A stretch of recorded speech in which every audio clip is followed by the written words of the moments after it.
Two Pints in a Corner is a music history podcast about the Channel Club in Boston, Mass. Dinky Dawson and Tony Raine are your hosts. They interview channel performers and workers, bringing out stories and memories of the great music and events that came through this iconic South Boston venue. I'd like to thank Peter Limbaugh for joining me as guest presenter while Tony is recovering from illness. Welcome. It's Mike Girrard of the Fools, Big Band, and Psycho Chicken, and a tool in time, or I should say a fool in time. Welcome. A fool in time indeed, brother. Welcome, Mike, Good. to Three Pints in a Corner today, because we've got myself and guest presenter here, Peter Limbaugh. And, hey, Peter. Hi, Mike. And unfortunately, Tony's not with us, being ill, and Tim Miller's not with us, who also used to come in there and sit with us because he's looking after my wife. We're at that age now where things get... I mean, I've just come out of dialysis today, right, where I didn't do it because the machine broke down last night. Anyway, that's... So I get to be a pinch hitter. So he's the pinch hitter. So we're calling you on our podcast to talk about the channel days. Oh, loved it all. Well, I should think so. You did have 57 shows there. Wow, is that right? Yeah. You started, I can believe that. You started June 29th with the Fools, and you ended up, that was June 29th, 82, and you ended up on the last time you ever played there was in 92 on January 3rd, 3 or 4 days before the place closed. Wow. But you've gone through some many, many different wonderful shows with different people. And I would like to know what is one of your favorite shows that you guys did. And also, the next question afterward would be, what's the best show that you ever watched that wasn't you guys? Oh, great question. I mean, we kind of felt like the house band there for a while, along with the Stompers, really. And I think to us, it always seemed, the channel seemed like a Wild West town. It just seemed like, Great analogy, Mike. I don't recall seeing too many gendarmes there.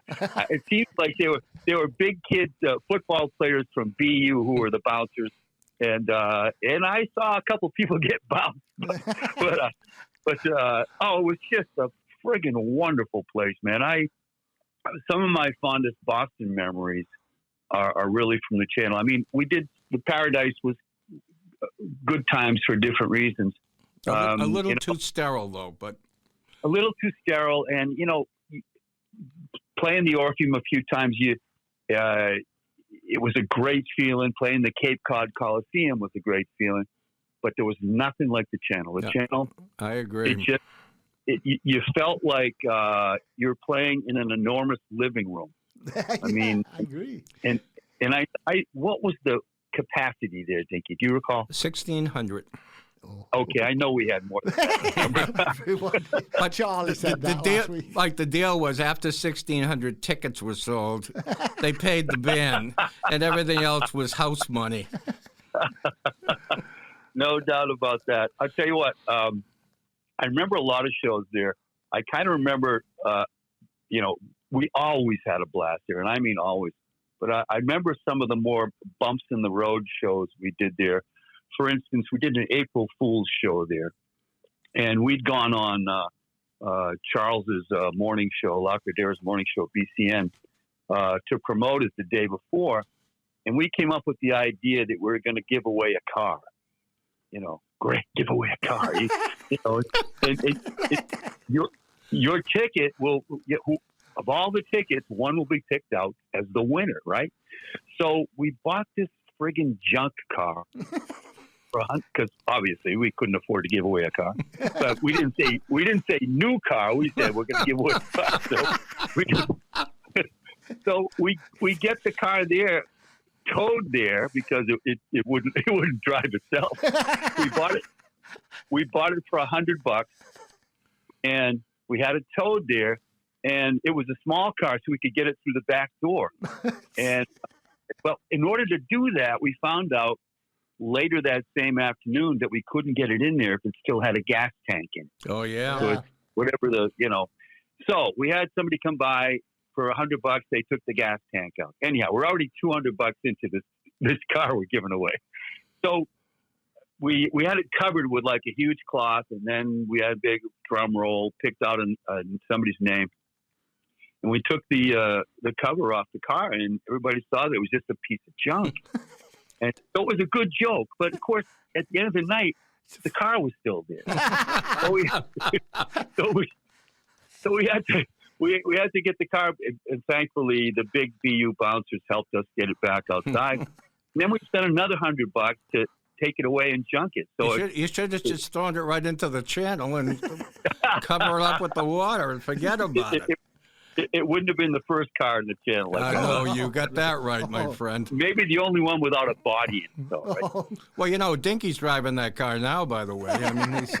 I am, actually. That's what we call a fixer-upper. Yeah. That was April 1st, 1988, or April 1st, 1989, because you play both April 1st dates each year. And then... after that, it got down into, you'd play on 90. It was March 31st, so it was like one of them things. Mike, I'd be very careful of this guy. He's got all this information. I've been so lucky. This is the second interview I've done with him, and he hasn't given any stories about me, what I did on this day, who I was with on that day, how much money I spent on. I mean, you got to be careful what you say to this guy. Oh man. It's all the good stuff, Mike. That's the thing. It's all the good stuff, and there was such a positive scene for everybody, for the whole different crowds and everything. And that was just fantastic. That was what?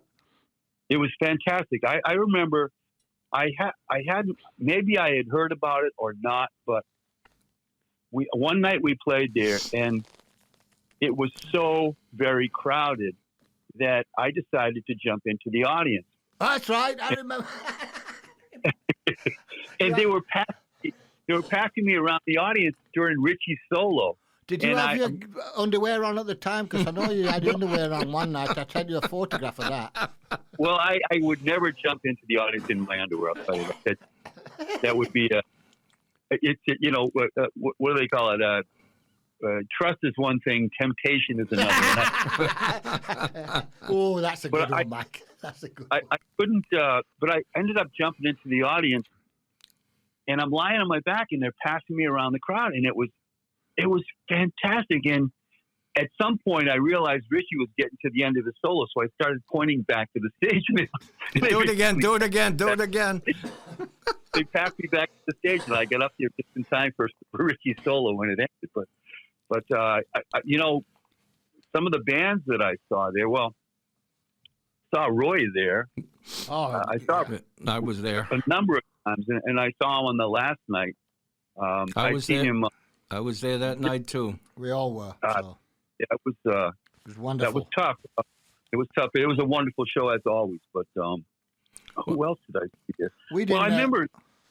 Yeah, go ahead. We never know that was going to happen. It's just one of those things that happened afterwards. Two days after or whatever. Yeah. They played such a wonderful night when the engineers loved the place because they got such good vibes from the audience and everybody without overdoing that actually was a Frank Russo show that Dink and I were just talking about. Wow, there's another name, huh? From the past. Yeah. Wow. You've got a lot. You basically came in there before me when with Andrew Arsenal and all that good crowd that was really good bunch of guys. Yeah, positive, and in fact, we will get Andrew to come on this program and talk about the podcast and talk about the stuff too, because he's got some fun stories, real fun stories. Oh God, no doubt about that. I got something I want to run by you.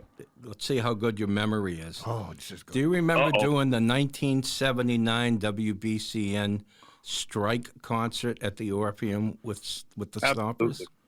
Absolutely. Now, that was the first time I ever heard the Fools. And, you know, they called you guys, they called me to have my guys come and do the show. And I'm going to tell you a weird story about that day. If you remember, you guys were managed by Peter Casperson, and he sent this guy up in a black velvet jacket who was walking around the stage like he owned the theater. And I'm like, who is this guy? And, you know, I mean, we're all doing a favor here, and he's giving orders and barking at this guy and barking at that guy. And I'm like, Jesus Christ, how the hell the fools put up with this clown, right? So I asked somebody who it was, and, of course, they said, oh, he works for Casperson. That's Tim Collins. And I'm like, God. Who the Christ is Tim Collins? I said, I'm getting sick of this shit. Now, go fast forward 3 days. And a friend of mine and a lawyer, Mason Daring from Marblehead, calls me up. We had done some work for him and Jeannie Stahl, some musical work, and he had done some legal work sort of as a payback. He calls me up and he goes, listen, I want you to meet a guy. I want you to go to the music complex in Cambridge and meet Tim Collins at the front door. And I'm like, Tim Collins? There isn't a way in hell. I just got done dealing with Tim Collins with the Fools. This guy is not going to be my friend. I want you to do this. Do it for me. So we ended up meeting. We went across the street to the Aku Aku. And the next thing I know, we became the best friends in the world. And it was all because of you guys. I tell you, man, he worked, when we hooked up with him, and of course this is years before he would put Aerosmith back together. Yep. All the amazing things he did when they had their resurgence, and really the height of their fame was when Tim was dealing with them. But he had a small booking agency. College Barrasso. That was it. And he said, I can get you guys some work. And great, you know, because at that time we're playing all over the North Shore. And as you know, back then, a lot of clubs booked bands 5 nights a week. You'd start on Wednesday, right, and you'd on Sunday. And so we were working, you know, a lot. And he said, you know, you guys have to get out of the area. You're getting some airplay, all this other stuff. So great. Well, I want to say within 3 or 4 months, he had us working 5 nights a week, sometimes 6 if we did a one-nighter someplace. And I think we probably, over the course of the few years that he and I worked together, he and us worked together, that I bet we did probably 250, maybe 260 shows a year. And it was just, you worked all the time. And I remember he'd make me crazy because, you know, we'd be doing like a friggin' bean supper in Marblehead at a Vietnam. That's right. He'd say, the money's good. The money's good. Okay, we'll do it. You know, they'll love you. But pretty soon... Those sound like Steve Barrasso gigs, Mike. Well, they may have been because they were partners in it, as you know. I want to say our deal was we would leave here, we'd end up in Worcester, then we go to Albany, New York, we'd go to Rome, New York, we'd head south and get down into Connecticut and you know, slowly head back to the Boston area. But we'd be gone for maybe 3 weeks, 4 weeks, and then head back to our own area. And we did that. That circuit for us was probably 3 times a year. So the other shows in the region, in our region, filled in easily. But he was, my wife used to get so pissed off because she'd say, you told him that we had the first week in July off. We already booked the fucking house.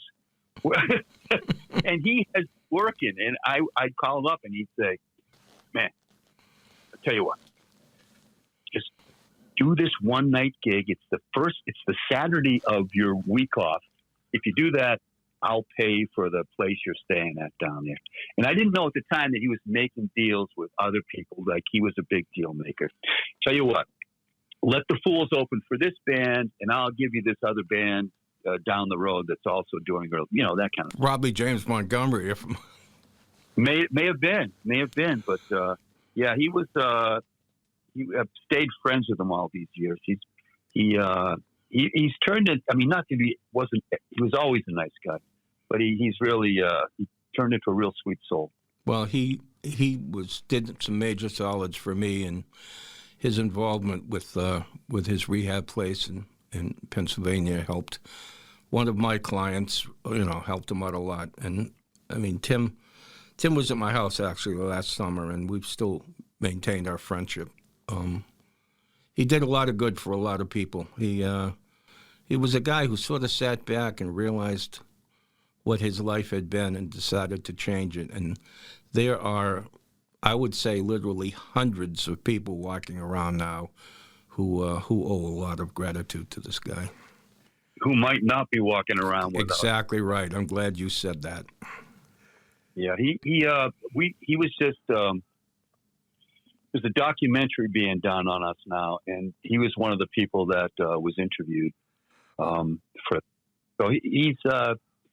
He really left his mark on. I mean, he's living, I think, in Arizona now. Yes, he is. Yeah. Yeah, and he's. I always check out his Facebook stuff, and we communicate not regularly, but text here, email there, kind of a thing. But it really seems like he's living a happy, comfortable life, and he's got his dog, and he's just like, hey, you're a dog person, you're my person. Well, his dog and my cat actually got along pretty well, so. Cat person too. So there you go. So, Mike, I've got a couple of things on regarding what days you played. I wanted to see if you remember in 1987 on April 4th, you did a live recording channel. We did. And then Yes. What about it? Can you let us know about that one so the people out there understand what happened? It was called Wake Up, It's Alive. Oh. And you come up with some great titles, I'm telling you. A Fool in Time is even better than the best one I've heard for a long time. Yeah, so we had, once again, because WBCN was so supportive of, Mark Parento, Charles, Ken Shelton. So was that Sam Copper that did that? Probably. Yeah. Probably. Actually, Sam was involved, but we ended up getting the GBH. Oh, that's right. The bus. That's right. That's the bus. Yeah, they were good too. And Sam did help. Sam did help with Transformers. I remember. He was overseeing kind of a lot of it, and in some ways he was a go-between that night. And so what we did was we put I want to say an 8-foot square wall that was blank, and we had magic markers out there, and you got everybody sign their name on it. Right. So I mean, there must have been 1,000 signatures on it anyhow. That's great. And we figured, hey, we're going to sell at least 1,000 records. They're going to But I remember that, Dinky. That was a big deal for us because we had by then, we'd been through 4 or 5 record companies, and in '85, I think. Now, when was this recording? This was recorded on April 4th, 87. 97. You're right. Yes. 87, not 97. 87. Yes, 87. Right. Right. That makes sense. And then in 90, on November 21st, you had a record release party. So that would have been a year later. I'm not sure what one that was, but well, that would have been. That's a good question. I'm not sure the actual dates, but I know that in around 1985, we didn't have a record company. Our last record company out of the 4 or 5 that we had was called Johnny Apollo, which sounds like a porn company or something. but I was thinking the same when you said. But it was a record company from Long Island, and it didn't go well. The record we put out, whatever, I think we put out a like a 4-song EP or something, and it was crap. Not the writing was crap, the playing was crap, and our relationship with them was crap. So at that point, we decided. So it was the perfect storm. Yeah, exactly. So we decided to start our own record company.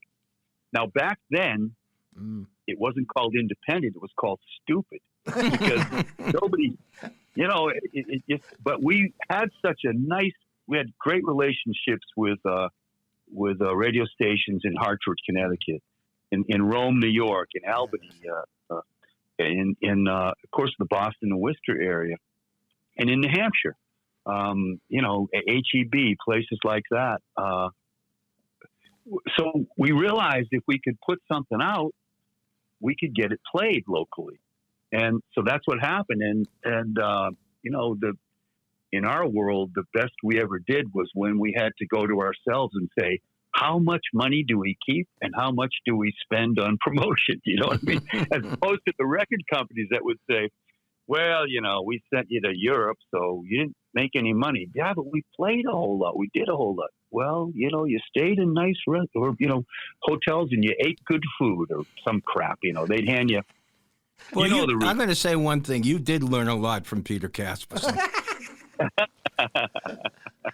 He was helpful. He was very helpful. But our goal always was just to get to the next night. That's all. Hey, we got to show. Yep. We got to show. That it's still that way. The goal is just to get to the next show and to get on stage and let people hear you and see you. Have you got any, I'm just asking Peter if he's got any more questions because I've got one. I want to go on to the big band after Peter. Well, let me just do one more fool's thing. I'm going to tell you, and my brother Vin picked this up and emailed me this morning about it, and so I watched it again. But I'm going to tell you that I think that Running Scared, not only I was a friend, quote unquote, of Roy Orbison. He sat in my office and at Harvard Square Talent for an interview with the Globe, and we stayed friends and acquaintances and writing partners, love letters back and forth around the country and the world. Nice. But when you guys did Running Scared, that had to have been the best ending of any video I've ever seen, not just local videos. But first of all, it was a great recording, and you sang your ass off on that record. But thank you. Seeing the very last walkout, if you will, fade to black, of the girl leaving, and your expression in your face, I just said, man, I'm glad my brother brought it up because I totally had forgotten about it. But it's a standout for a music video. Oh, thank you, brother. When I was a kid in high school in the 60s, and I was in my first band, I grew up and I had really thick glasses. I've been wearing contacts for years, but when my glasses are on, you'd think I need a seeing eye dog or something. But in the band I was in, one of the first starter bands I was in, we were, Roy would put out something like Only the Lonely or something. So we started, we did Animals tunes. We did some Beatles tunes. And we did Roy tunes. And other bands weren't doing Roy tunes at the time. So nobody could sing those songs. Well, I could have lowered the key, I guess, or you could have lowered the key and sang them. But in any event, my nickname in my little high school, the graduating class was like 108 people. My nickname in high school was Orba. So, wow. That's but that's when I see, I'm 76 now. When I see people that I knew in high school, they don't call me Mike, they call me Orba. It's cute. But anyway, it was we were getting ready to do our second album for EMI, and that wasn't part of what we were going to do. But we're doing a sound check, and we got bored with this. We'll play something. How about we do Running Scared? Which we had been playing live for a year and a half, and so we do Running Scared, and the guy said, That was really good. Do that again. That was really good. One more time. And why are we doing this? Because it sounds really good. In any event, we recorded that, much to the surprise of our manager, Peter Casperson, and the record company. And when they were looking for a single, they decided that was the one it was going to be. So when the video, we had done a couple of videos, Psycho Chicken video, trying to think of what else. But when we were in Europe, and at that time, MTV was only just starting. Where in Europe at the time, as I'm sure you know, Dinky, rock videos had been done for years since the beginning, really. And so the record company said, well, Running Scared is going to be the single. You guys know how to do these videos. We're going to get somebody in to produce it. So we went to LA, and for that last bit of that video, we tried to get Roy to do a walk-on. Wow. And I thought we were close to making it happen. And the deal was that Roy wanted $25,000 for it. And I thought, that's fair. That's fair. You're going to get one of the great singers of all time. Yes, indeed. Do a 3-second, and Lord knows the sound set and all the shit that was happening there was expensive, but the record company balked at that. That's why we had a lookalike shadow of Roy at the end of that. But that was, for us, that was an absolute labor of love to do that. Well, I'll tell you, I had to call my brother this morning and just thank him for reminding me how great that video really was. And it just, what a tremendous ending, because it's a typical Fool's thing, but it's not what you'd expect. Well, the weird thing was we ended up, for that tour, we ended up touring with Van Halen. Now, Running Scared we did some ballads that we wrote as a band. We didn't usually include them in an opening set of 30 minutes. You want to get people dancing or happy or whatever. Just bang it out. And just bang it out, yeah. And so that was really, I want to say we did 38 cities with Van Halen. We probably stopped playing that about our single that we're supposed to be promoting about 5 shows into it. Just because it wasn't because it didn't sound good. It was, it didn't seem appropriate. You know, when you're opening for some of these bands, the house lights are still coming on. Sometimes half the audience is, either got their backs to you or trying to find their seat. They're drinking a beer. Yes. And it in any event, we made a bad decision that we got to up the energy here so that was a complicated stretch there with EMI because why are you doing that soon? Well, we'll do it tonight.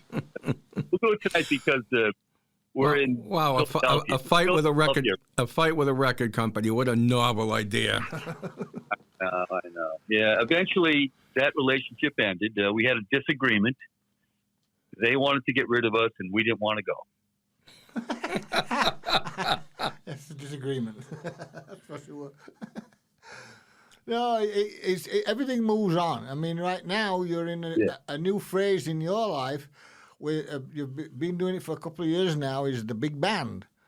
And tell us a bit about that one, because that is exciting. I got to get out and see this. I keep seeing everything on Facebook and stuff, but I do have to get out and see this. Out too, man. We got to get you out too. What happened is I want to say there's been a charity Christmas show that's been happening.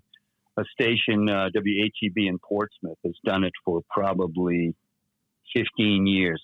And, they'll put, 1,500 people in the Concord Palace, whatever that place is called. And most of the money goes to food banks and all that. But Sal's done it. Charlie Farron's done it. John Butcher's done it. I'm sure James Montgomery's done it over the years. So I'll try to make this a shorter story. They always had this 4 or 5 piece horn section. And the guy in that horn section, he and I became good friends. He was a sax player. He had a very well-known band, a horn band an R&B horn band in the Worcester area called Tornado Alley. Wow. And his name's Steve LeClaire. And I mean, they played with ours, but they played with a lot of bands at the Centrum. But he had said, I want to say a number of years ago, I'd like you to front a big band. And when he said big band, I'm thinking, okay, a couple of sax, maybe a piano player. Yeah. And he said, I said, sure, man. I thought it was all happy talk. But a week later, he called me up, and he had 4 trombones, he had 4 sax players, and he had 4 trumpet players. Wow. And he had 2 singers that I'd never met. And I said, okay, I see where this is going. I want the rhythm section. So at that point, Rich Bartlett of the Fools, Joe Holliday, who was in the Fools for 30 years, and Jim Taft, who was in the Fools when our drummer Leo had a back issue for a couple of years. All fantastic players.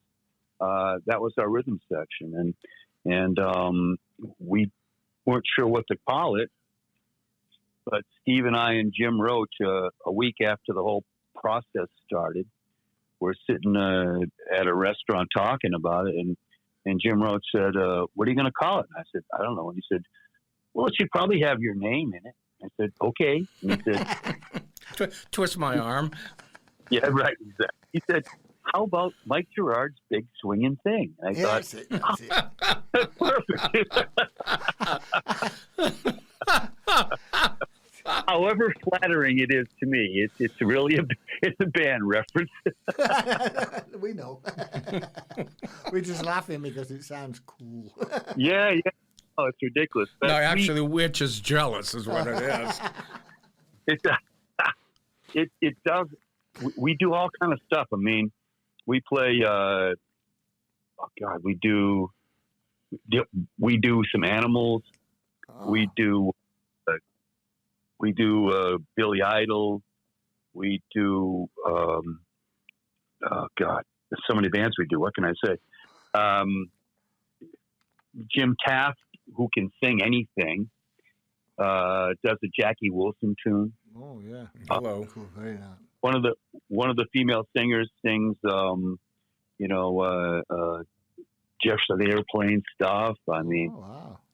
It's really incredible, and it got to the point where it kind of started having its own legs. We got together, we did a couple of rehearsals, and this could work, and we did a 10-song show for our friends, and they loved it. And then we got hired for our first gig, and we only had about 15 songs, but that went well. And ever since, it's been we get to do.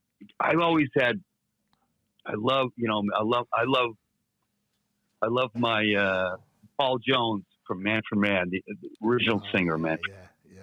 I love Eric Burden. I love that stuff, and when we do that kind of thing, I do that with respect. I'm not trying to copy their vocals. Yeah. I do. Yeah. Good for you. Good for you. But we're also doing some of my crooner stuff I've always liked.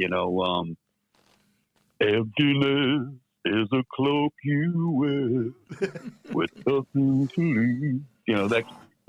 The Walker Brothers. The sun ain't gonna shine anymore. I love it. I love that stuff, and in this band, we get to do it. And having Jim Taft and Denise and Allie, the 2 backup singers doing the harmonies, it feels like we can do anything. And sometimes I feel like it's a big freight train, and I'm driving it down a side. Because to be in front of that much power, it's really, it's like you can just feel it behind you. It's amazing. Anyhow, it's a lot of fun, and we're still doing. I love it. I think we're going to both have to come up at one point. Yeah, I really want to see this now. Yeah, it's man. exciting to be in front of such power coming off those saxes and stuff. I've always loved that stuff, especially the deep. Of course, the only problem, I don't think I know 4 trombone players, but I don't know. Well, you know, we probably are hiring 60% of all that get hired in the wing. You know, because sax players get work all the time, and trumpet players get work, but trombone, nobody. Hello. Eddie. But I mean, it sounds like the Notre Dame marching band, for Christ's sake, you know. Well, sounds great. When we first started out, Richie and I were driving home after rehearsal and saying, "Well, so far we sound like a really good high school marching band," and that kind of wasn't going to do it. You know what I mean? That'd be better than that. But no, in the beginning. You know,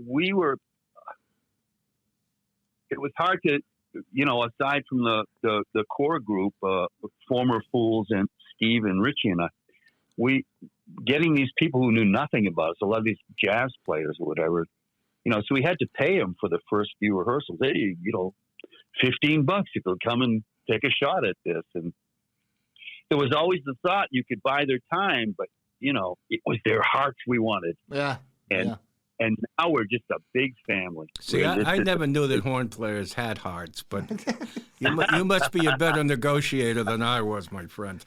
Well, they want hearts that beat in 4/4 time. Yeah. None of those other times would work for them. It's true. But this is good. This is good stuff to get into. And also, you're into writing. You're into fun stuff. You sent me this, A Fool in Time, and boy, what a fun read. Oh, thank you, man. I was writing about things that you actually saw. Yeah. I mean, it's about time travel, and it's the things I've done in my spare time when the Fools aren't playing. You know, so it's the whole thing to me is I want to write something that I would have really liked to read as a teenager. So there's a lot about space travel. There's a lot about ancient aliens. Yeah, you know, it's funny. When I was a teenager, I didn't want to read anything. I wanted to see the pictures of the girls. So you must have been a lot more intellectual than I was, my friend. Oh, no, believe me. I was trying to find those pictures, too. But, yeah, so it's trying to make it fun. But I was going to say, my point was that part of the book is me and my mentor, Patrick Westlake, the time traveler that taught me how to do it. We need to find out how a certain Jim Morrison was so good at time travel, because in one of our time travels, we see this guy. We're out investigating the Lewis and Clark expedition to see this thing or that thing that was supposed to happen and didn't. In any event, there's this guy everybody's talking about, all the local tribes are talking about as we get halfway across the country with Lewis and Clark. And he's a white guy, but he's thought of as a medicine man. So we go to check this out, and it's Jim Morrison, the singer for the Doors. So anyhow, we became friends, and at some point we wanted to learn how he did what he did, but he was always so high, it was hard to get him to anyhow. So we decided to time travel to the Isle of Wight Festival, which I know you were at, Dinky. No, I wasn't, but my mentor was, Charlie Watkins. We didn't play, Fleetwood Mac didn't play Isle of Wight. We were on... No, we were all over the place, unless it was later on, in the late 70s. I'd left. No, I made an assumption there. I didn't research it to find it out, but I know you were everywhere and did everything, so I thought you might have done that too. No, it was one of those festivals that Charlie did. We were on the road with Fleetwood, and that time we're just starting to break a lot with Albatross, and we got number ones all over the place and all kinds of fun stuff. But going back to Jim Morrison, Jim caught an aeroplane from L.A. to Florida with all the birds on it. We all had the first-class passengers, first-class seat. And 747s in them days, there was a bar upstairs. That's right. The top. And lots of smoking. Yeah, well, we're smoking big stuff up there. But anyway, before that, Clarence White and Jim Morrison were in the aisles playing stretch. They had the knife out, and Jim got his legs out, and Clarence was stretching, and then Clarence was stretching, and it was like, and then holy. Yeah, they were going nuts, having a good old time. This is before they even got trashed or anything. I'm not thinking that anybody throwing a knife near my nuts is a good idea. But no. This is on an airplane, on a 747. I understand. And this is okay, it was an airplane. The living room, I wouldn't want that. That's different. Well, whether the guy, the second pilot, the assistant there, he came out and he says, "What's going on here?" He says, "Get upstairs, stop all this upstairs, and we'll take care of you." Well, they took care of us upstairs. We were allowed to make our own brandy Alexandras, smoke a big pipe, and all kinds of stuff. And we went to town. So when we got off that aeroplane, Jim had to go to court, in Florida because he dropped his trowel, I guess, and something like that. So we were laughing. And we had to go play Pirates World, which is full of mosquitoes and bugs and all kinds of stuff that we hated. But it was great to do. What was your impression of him when you spent all that time in the plane? Smart guy. He wasn't a loon or any of that stuff. He had needs and stuff that he was doing out of that LA crowd. And some of the stuff was really good and creative and very creative, but the other stuff was getting everybody involved into some serious problems and physically and mentally. So days later, you didn't do things. You missed all kinds of events and what have you. It was a trying time for him, but the knowledge I have of him is just him and Clarence had got on real well. Because they knew each other from sessions and what have you, and creative stuff.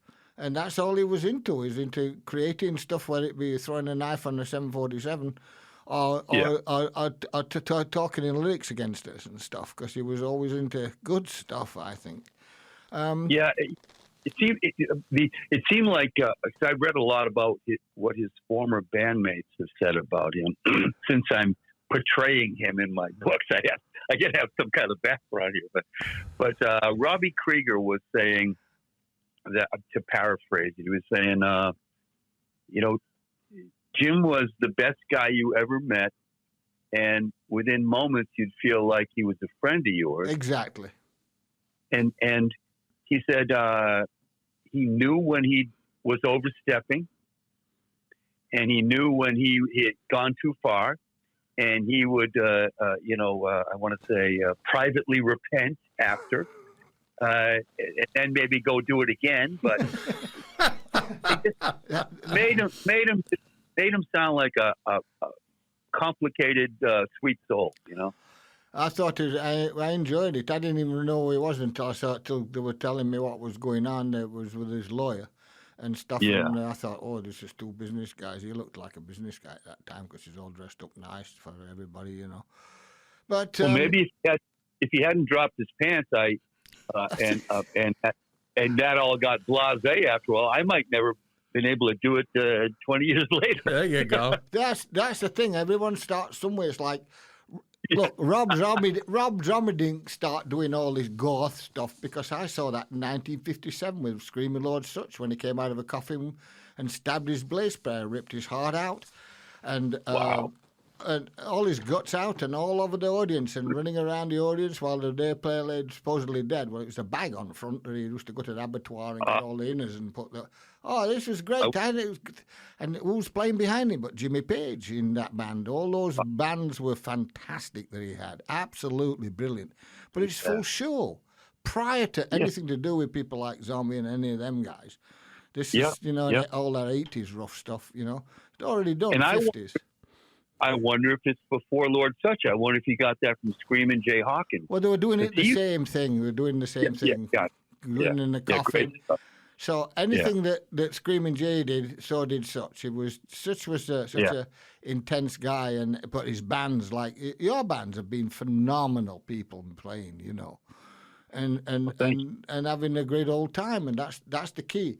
Going back to one thing, the first show you ever did at the channel on January 29th, 1982, Johnny A. Hidden Secret.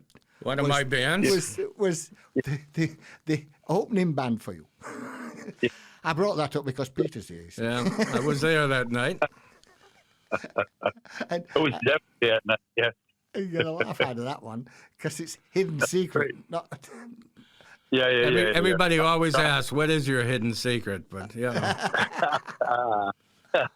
I don't think any of my secrets are hidden.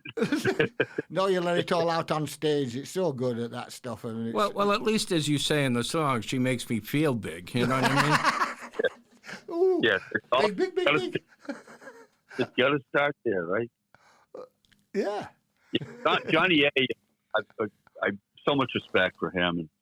And, you know, just all the stuff he's done over the years. So, all these people that came through the channel in the 80s were from Boston, that were like Johnny, like yourself, like Charlie, like Sal, like all those guys were phenomenal and still are phenomenal at what they're doing and in creating stuff.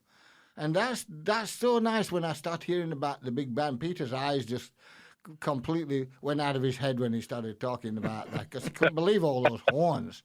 I know he's still debating why there was 4 trombones, you know. It does seem a bit much, but man, those guys. You know, every time I watch a football game now, a high school, college football game, and they show the 200 band members, I'm going to think of you when I see that horn section. So Mike, any other good stories again about certain things that happened to you in them days at the channel that you? I do. I was thinking we one night, and it would probably. It would have been around the time of our Wake the Channel album release. Yeah.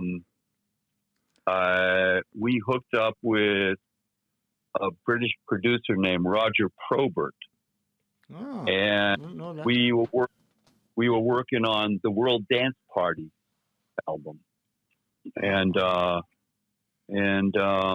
this, you know, the songs "She Makes Me Feel Big." Life Sucks, Then You Die. It's a Nice, Beautiful Girls. All the things that we've been doing for a while, we did on that record. In any event, that would have been the record release, I think, for World Dance Party that you talked about in '87, Dinky. Yeah, that's April 4th. Yeah. So we got a record release party, and I'm trying to think of an opening bit. And some days it comes to me 3 or 4 days before, whether I'm going to, you know, dress as a priest or a nun, in whatever case, whether it's going to be, you know, me coming on stage with a suit that looks like it's been partially destroyed by fire, and I've got bruises on me, and I'm kind of walking with a limp, and I'm sorry I'm late for the show, but I just had to pull a family of 5 out of a burning building.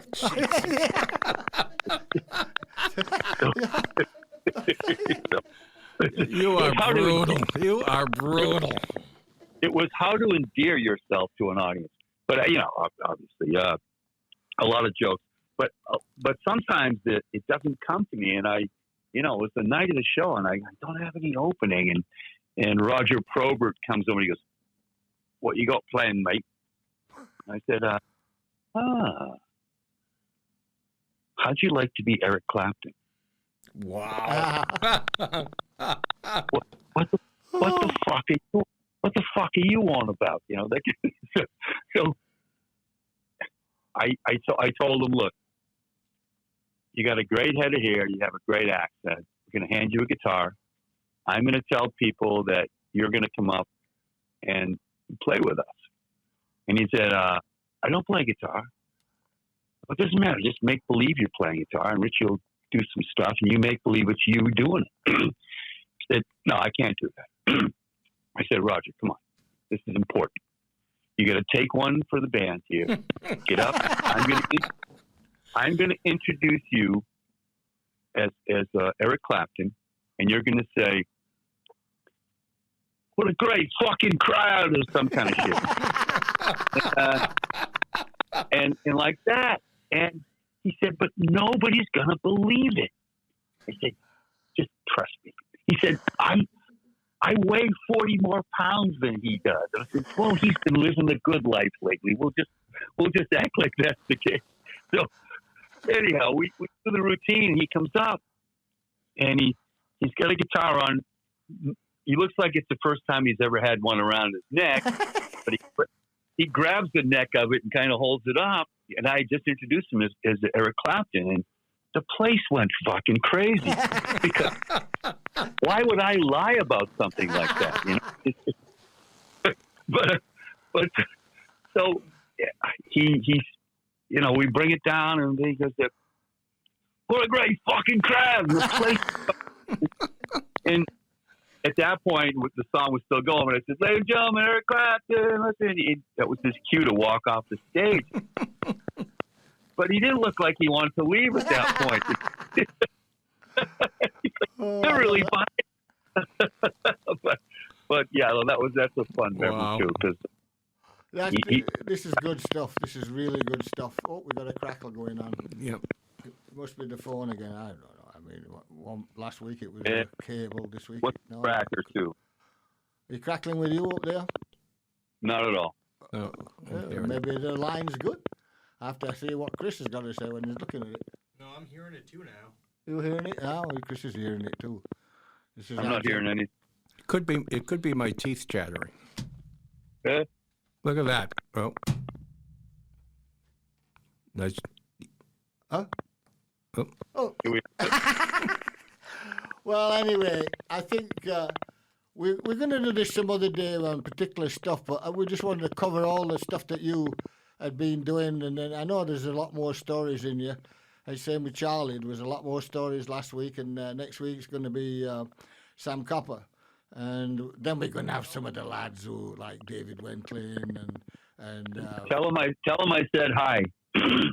We certainly will. I mean, he does this radio show down in Rhode Island. I can't figure out what's going on here. It's starting to crackle like crazy. So we're going to have to call it a day until we figure it out what's going on. But it did that last week. You know what? We could do another go-around with Mike because there's a million more stories. We're going to have to. We're going to have to do a million more stories with you because you got such a good life, kiddo. You, believe it or not, you really had a tough one, and you're having it every day, but you're creating still. And that's, well, thank you, brother. That's what I love about this stuff. I mean, personally, I'm glad to see you still out there doing it. Well, yeah. You guys know this. It's all therapy. You know that. It's therapy for us. It's therapy for the audience. It just is. It's that kind of relationship you have with the audience. It's therapy. It's like it makes you better than who you are. Because true. It's a tribal thing, right? We all get. I love it. Spanky McFarlane calls it the same. We're all in a certain tribe. And, yeah. And we love what we do, and we're going to stick it until we all go kind of thing, you know? Yeah. But that's the nature of the beast. We're loving it, and if they can't find us out in maturity, then, hey, they've got to look at the stuff that's recorded at the channel. Yeah. There you go. I can remember talking to somebody and saying, you know, I worked my ass off doing this for 20 years, but I would have done it all for absolutely nothing. You bet, man. You bet.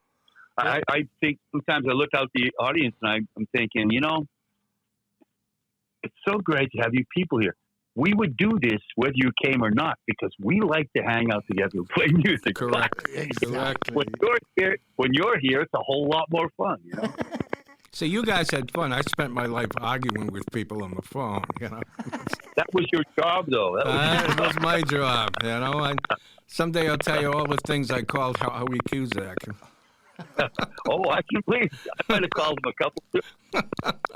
Oh my goodness! You know what? My job is to go and have fun, and done it You were great at it. You're still great at it. And still to this day, with all your stuff you're doing. Anyway, we're gonna close down now on Two Pints in the Corner with Mike Girrard because we crackles. So great to talk to you, Dinky. You too, Peter. Hey, let's do it again. I'm good for it. Yeah, thank you very, very much. And I'll be out to see the big band. I promise you that, my friend. Yeah, just let me know. You guys are South Shore, maybe? We're South Shore, but unfortunately, I'm the one that don't come out at night anymore because I'm on dialysis most of the day. And then coming out for a couple hours like now is what I'm usually doing. I'll go into sound checks and stuff like that to see people down here and that kind of thing. Unfortunately, I don't get a chance to see much at night anymore. My wife missed all of the music business, so it won't take much to get her the hell out of the house, I'll tell you that much. Well, I'll tell you what, Peter, let me know anytime that you hear that you're in. Okay. Either that or the full. Thank you. But Dinky, I'll find some videos and send them to you, the big band stuff. Oh, thank you.